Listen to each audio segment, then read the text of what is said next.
Yay. Welcome back. My cat is right there. Just wondering what's going on outside. He's entirely on his back, just taking in the splendor and the glory of life as animals are wont to do. He's not concerned about the future.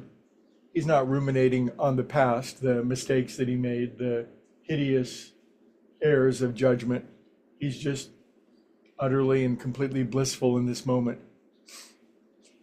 But we humans, we're way smarter than the other animals, right? So,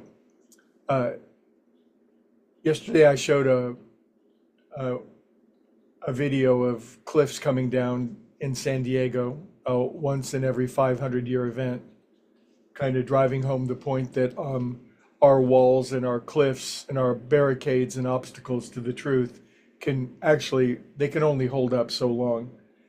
Do you remember in the 90s, there was a musical artist burst onto the scene, just kind of out of nowhere, Alanis Morissette, maybe 1995. Oh, the 90s. Oh boy, what a great decade that was, in some respects. Bit of a haze for me. But anyway, one of her songs was, Isn't It Ironic? There's rain on my wedding day. There's a black fly in my Chardonnay. But as the song kind of winds around, going through all the various ironies that one experiences in their life, it has this one lyric that life has a funny way of helping us out.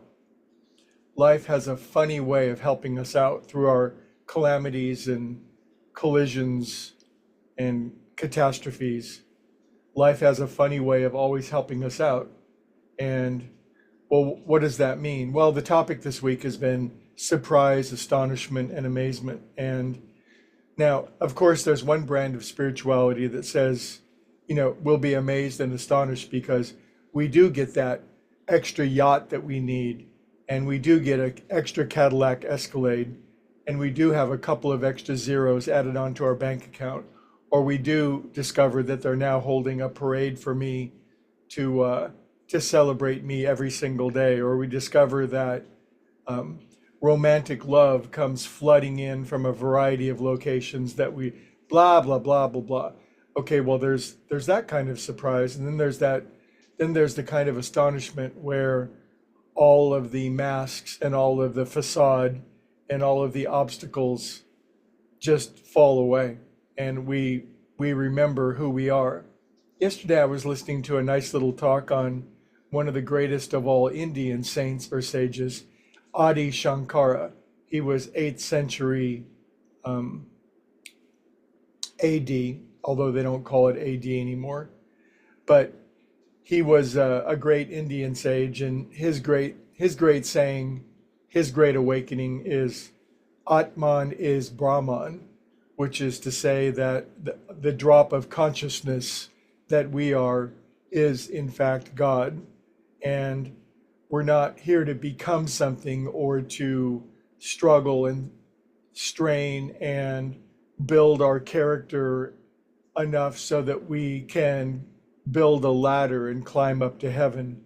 It's the great enemy is avidya. Avidya is a Sanskrit word, and essentially, just to cut to the chase, avidya means to forget who we are. So we are all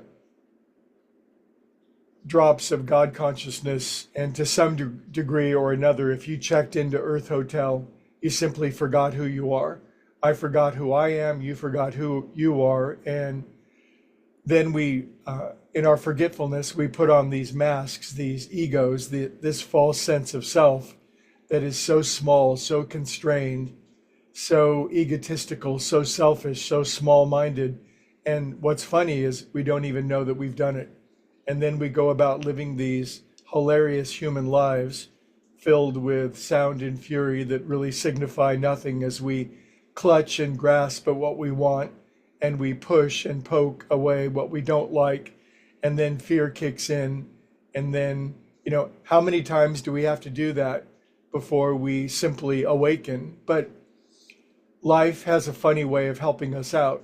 Every moment is being mirrored back to us to say, remember, it's whispering in our ear every moment, remember who you are. Now, sooner or later, you join groups of people who are really interested in remembering who they are. It's like a detective movie or a suspense movie where all the clues begin to add up and there becomes this unshakable conclusion what the truth actually is. We're involved in a group like this right now. You're involved in other groups like that. But there's just this awakening that, man, this person who I thought that I was, this past that I think constrains me, this fearful future that I think may or may not work out, this large expanding universe that I'm not sure that I really belong in, all that hilarious delusion or Maya as the Easterners call it, it just begins to drop away. You can't look at it anymore without being bemused. Now, groups like this are relatively small at this point, and we look out in the world and we see 99% of the people running around like chickens with their heads cut off. Can you relate? Turn the news on. You'll see one half of the people fighting the other half of the people, quite convinced that the other half is ruining the lot, blah, blah, blah, blah, blah.